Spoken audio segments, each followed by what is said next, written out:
وای ابو ذر رضی الله عنه مونږ ته ویلي چې تاسو ته یو حدیث بیانوم د نبی صلی الله علیه وسلم حدیث دی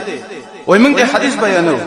او ویلي چې ثلاثه يحبهم الله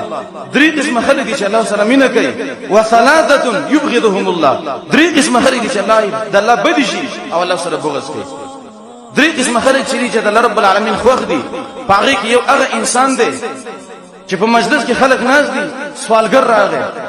او ویلې چې الله په نوم باندې مال شیرا کوي غریبې موږي او مسافرې مکرې را سنشته یو دا سوال زاری وکي او داخله ټول سرونه ټیټ کی او هیڅ وګړي شي ورنکي او په دې مجلس کې یو کس ناسي وغه وای چې دې انسان له شابه هیڅ شي ورنکله او دا دې مجلس نه په یو باندې باندې راوځي په قضای حاجت باندې باندې یا د او دس باندې باندې دې مجلس نه راوځي اده څنګه چې خلکو مخ کې سوالګر دغه کو چې دلته راشه ودرېګا نه پټ ورشي به هیڅ په ځان باندې پوی نه کی او ورشي د سوالګر لپاره روپۍ ورکی پیسې ولورکی صرف دام به خبر شي او الله رب العالمین به خبر شي او الذي اعطاه چاته چې دې صدقه ورکړي دا به خبر شي نور به هیڅ خبر نشي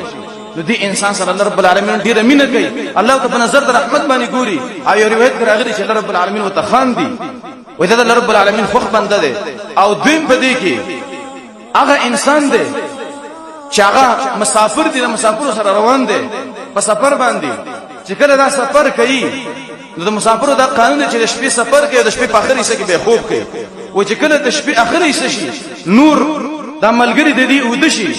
وي حتى اذا كان النوم احب اليه مما يعدل به تردید ورې چې دا خوب د انسان ته دومره خوښ شي لکه څوک ته وي چې لکه 1 لک روپۍ در کوم دا خوب مکوا او دا وي چې 1 لک روپۍ مزه تیرې ما زه خوب کوم چې دا خوب ته ډیر خوښ شي او په دې ټیم کې دا انسان راشي او ودرېږي او الله دې وي چې يتملقني ويتلو آیاتي دا انسان ماته چپلوسی کوي او زما آیاتونه لولي په دې ټیم کې چې د شپې اخر حصہ ده او ماته ولاړل دی انسان سره مینه کوي چې نور انسانان وددي او دا انسان ولاړ دی الله د تملق کوي او د الله رب العالمین آیاتونه لولي او دریم هغه انسان دی چې د الله رب العالمین سره ډیره مینه هغه انسان دی چې هغه مجاهد دی د الله په لار کې نور ملګری شهیدان شي دا ایوازي پاتې شي او دا وایي چې یاره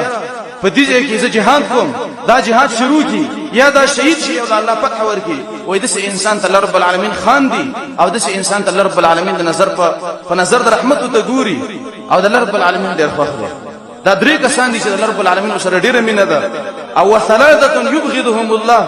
درې قسم خلک دي چې رب العالمین ډیر بدی شي الله سره بغض کوي هغه کوم انسانان دي یو پاغي کې هغه شیخ الزانی دی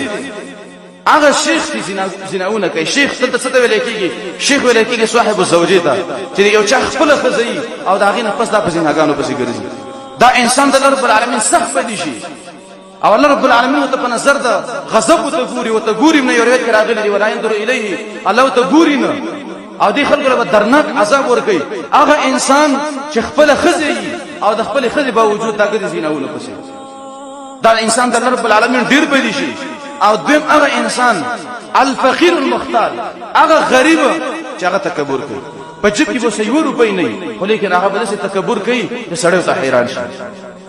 تکبر دا د مالدار لپاره قبیح صفت دی د غریب لپاره ولیکن که مالدار تکبر وکي خیر دی د مال وکي هغه مستی پیدا کړي تکبر وکي پیدا کړي ولیکن غریب ولې تکبر کوي چې کله یو سړی غریب او تکبر کوي دا انسان د رب العالمین ډیر بدی شي الفقير المختال مختال څه ته ویل کېږي مختال دي ته علما ذکر کوي چې یو سړی اسې ځان ته غري دنه پکې هیڅ نه ولیکن اسې ځان ته غري دا انسان د رب العالمین ډیر بدی شي او دریم هغه انسان چې الغنی الظلوم هغه مالدار چې ظلم کوي ظلمونه کوي مالدار سړی دی خپل مزدورانو سره ظلم کوي دا رنګي د خپل غلامان سره ظلمونه کوي د خپل اهل سره ظلمونه کوي هغه مالدار چې ظالمي د دې سره رب العالمین ډیر بغض کوي او د انسان ته په نظر د رحمت باندې نه ګوري